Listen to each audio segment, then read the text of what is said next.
When you play the diversity checkmark game, you are destined to lose because it will never be good enough. In this case, a Japanese developer is being ridiculed for creating too many white people in Final Fantasy XVI. However, let's look at the converse here. Look at what happened when a white studio made a story set in Japan with Ghost of Tsushima. Look at the backlash that got. You really can't win when it comes to woke politics, and that's why, like I said, it's best not even to play the game. All right, let me go ahead and dive into today's video.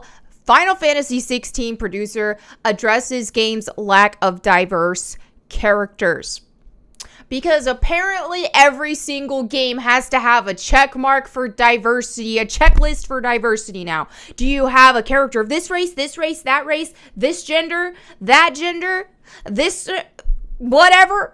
It's gotten to a ridiculous degree to where creators can't just create what they want and follow their own vision and make a story based around what they want. They're forced and socially pressured by these woke people who don't even really play games all that much. They are pressured into having a checklist of everything they have to hit.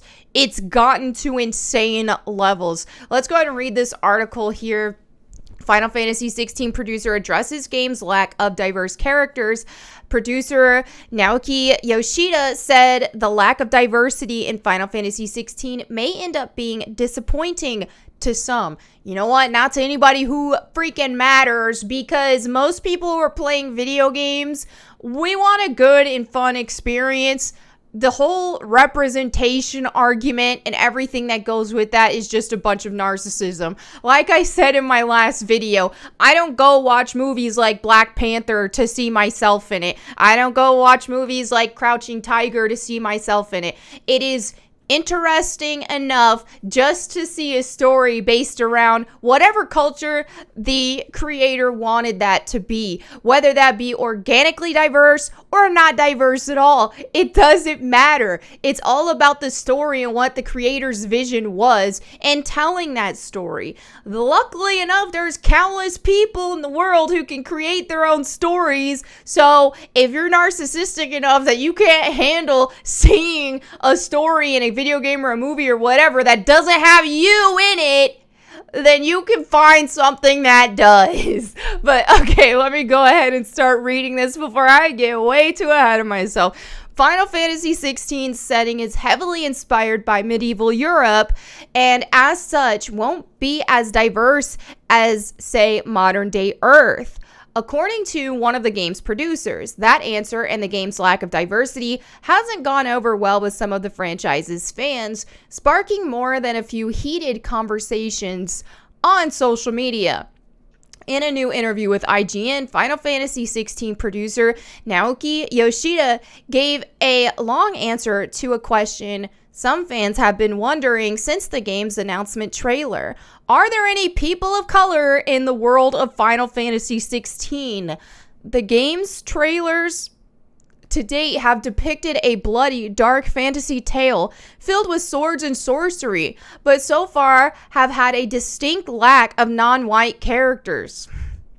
Again, that's the story that they wanted to tell. I don't see a problem with it. You know, look at how popular anime is among white people, among black people, among Latinos, among everybody. And almost all anime is based around Japan and Japanese characters. Most of it is. Like, there's some variety sometimes, but for the most part, that's what the setting is. And guess what? Nobody cares. Nobody complains. People are able to relate to characters or just flat out like characters that aren't like them. And again, it's insulting and it's narcissistic or it's insulting to people to say you have to see yourself represented or you can't enjoy it, but it's also narcissistic for people who actually believe this and who actually can't partake in something without seeing themselves in it. We've just reached peak narcissism, not only in just like video games, movies, and stuff like that with all this going on, but you see it with people just getting sick of it. People are getting sick of it across the board, and this is something that I feel like with influencers as well, people are even getting sick of it with that, because used to look at something like Instagram when that was like at its peak, which it's definitely fallen a lot now. What were people doing in like 2016? What were influencers doing and what was super popular? Those like day in the life vlogs, everything about me. And when you make everything about yourself, and especially when everything's just about your identity, okay? So I think some people will have some fascination and go ahead and watch, and that's what happened a lot around that era, around that time. But then after a while, it gets so old, and I think we're all sick of it. If someone's going to sit down for a YouTube video and say, all right, I'm going to talk about me, I'm going to talk about my race, I'm going to talk about my sexuality, and I expect everyone to tune into every video that is solely based on me. It's so narcissistic and annoying. And I'm telling you, even as a content creator, dude, it's not good for the mental health to make all your content about yourself. It's not. And there have been so many times where I felt like, oh, well, I think that's what a lot of people want to see. And I felt that pressure, even though I'm an introverted person. And I do like to share my life sometimes. But I just remember feeling overwhelmed with the pressure of just, I have to talk about myself every day. How does one even do that? So people are sick of it. And we just want good stories. That's that. Whatever race the characters in the story are, doesn't matter. You can enjoy a good story regardless of that. But let's continue. Noting that his answer may end up being disappointing to some, Yoshida explained the reasoning behind the game's lack of diversity. According to Yoshida, there is diversity in the game's world of Valisthea, but that it is not all-encompassing and is synergistic with the setting we've created and is true to the inspirations from which we are drawing. Much of Yoshida's answers as to the game's lack of diversity is attributed to the team's desire to be true to the medieval European inspiration behind Final Fantasy XVI's world. Our design concept from the earliest stages of development has always heavily featured medieval Europe, incorporating historical, cultural, political, and anthropological standards that were prevalent at the time, Yoshida said. As such, Yoshida said an over-incorporation of diverse characters into this single corner of a much larger world could end up causing a violation of those narrative boundaries we originally set for ourselves. The story we are telling is fantasy, yes, but also rooted in reality, Yoshida said. The team didn't want to assign distinctive ethnicities to either of the antagonists or the protagonists of Final Fantasy XVI to avoid inviting unwarranted speculation and ultimately stoking flames of controversy.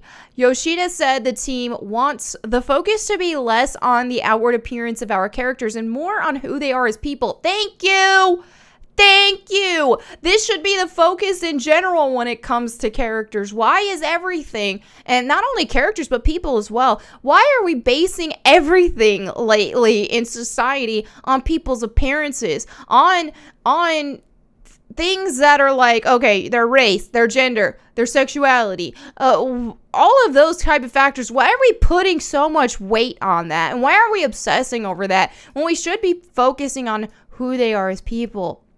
Okay, people who are complex and diverse in their natures, backgrounds, beliefs, personalities, and motivations. Final Fantasy XVI is set to release in the summer of 2023 for PlayStation 5 with the game's latest trailer, blah, blah, blah. Okay, so, yeah.